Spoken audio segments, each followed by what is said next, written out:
مینار کی اسلامی تاریخ میں کیا اہمیت ہے اور کیا ہر مسجد کے ساتھ ایک مینار ہونا لازمی ہے؟ سب سے پہلا مینار کب بنایا گیا؟ سب سے اونچا اور ہائیسٹ مینار کون سا ہے؟ مینار کا اسلامی تاریخ اور دنیا میں دوسرے مذاہب کے ساتھ کیا تعلق ہے؟ السلام علیکم ناظرین، آئیں دیکھتے ہیں واٹ ٹی وی۔ 91 ہجری کو مسجد نبوی کی توسیع کا حکم اس وقت کے عموی خلیفہ ولید بن مالک اپنے گورنر جو کہ مدینے اور مکے کے تھے، جن کا نام عمر بن عبدالعزیز تھا، کو حکم دیتے ہیں کہ مسجد نبوی کی تعمیر کروائی جائے، اور اسی تعمیر اور توسیع کے سلسلے میں مسجد نبوی میں 4 نئے مینار بنائے گئے۔ کچھ روایت یہ کہتی ہے کہ 2 مینار بنائے گئے، مگر واللہ عالم اس میں سے کون سی بات حقیقت ہے، مگر مسجد نبوی میں 91 ہجری کی توسیع کے وقت پہلی دفعہ اسلامی تاریخ میں کسی مسجد کے ساتھ مینار بنائے گئے۔ مینار کے حوالے سے جو کنسیپٹ حضرت بلال رضی اللہ تعالیٰ عنہ کا نبی کریم صلی اللہ علیہ وآلہ وسلم کے دور میں تھا کہ آپ مسجد کے ساتھ ملحقہ ایک چبوترے کے اوپر کھڑے ہو کے، جو کہ ایک گھر کی چھت تھی، اذان دیا کرتے تھے۔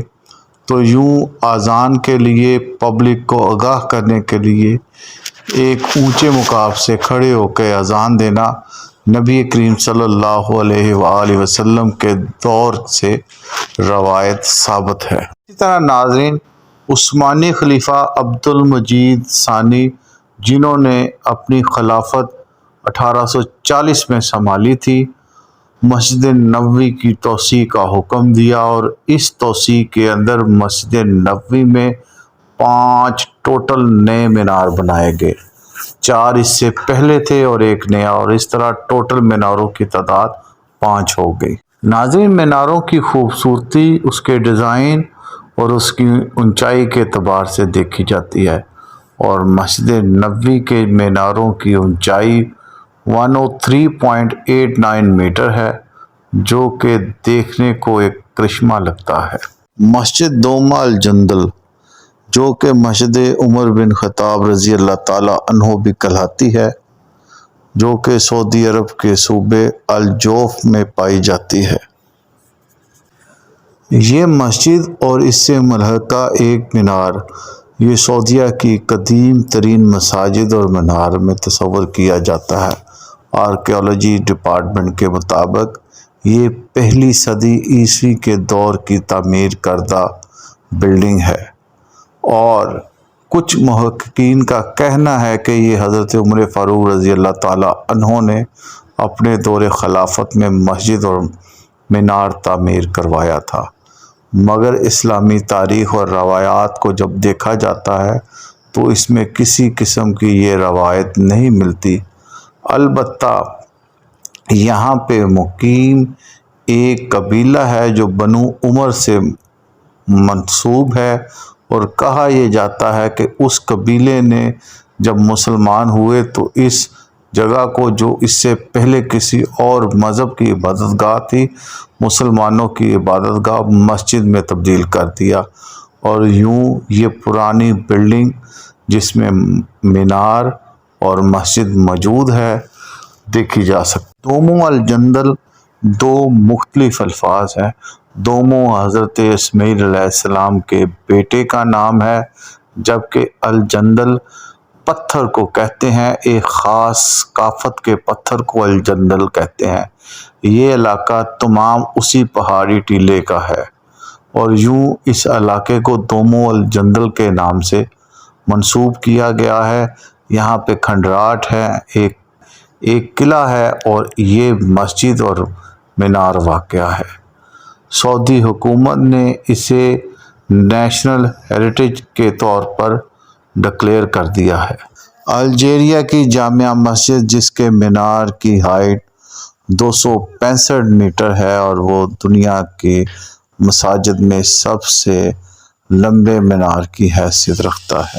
تعمیرات کے حوالے سے جب قدیم ترین تہذیبوں کو دیکھا جاتا ہے تو ہر تہذیب، ہر علاقائی انداز اس کے اندر چھپا ہوتا نظر آتا ہے۔ مثال کے طور پر اگر آپ چائنا کو دیکھیں تو چائنا کی جو تعمیرات کا ایک اپنا منفرد ڈیزائن ہے، اسی طرح اگر آپ جاپان کو دیکھیں تو وہ چائنیز کلچر کے نزدیک ترین تو ہے، لیکن ان کا بھی ایک جدا گانا انداز تعمیر ہے۔ اسی طرح مسلمانوں نے جب مینار کو اسلامک تشخص کے ساتھ انٹروڈیوس کیا، متعارف کیا، تو اس کے بعد اس کے اندر جدت آنا شروع ہو گئی۔